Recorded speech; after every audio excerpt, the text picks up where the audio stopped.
don't think Shedeur Sanders ever starts a game for the Cleveland Browns. I don't believe he starts a game this year, obviously barring injury, which is the conversation you and I had. And if he doesn't get an opportunity to start a game this year because of injury and show something different than he was able to show this preseason, I don't believe they view him as a franchise builder, a franchise starter. And I'm going to admit something on TV that you probably shouldn't.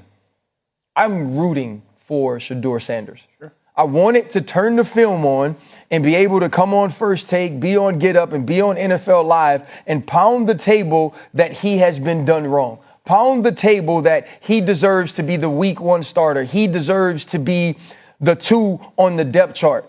But if you watch the film, if you compare it to what we did see from Dillon Gabriel, that's just not the case.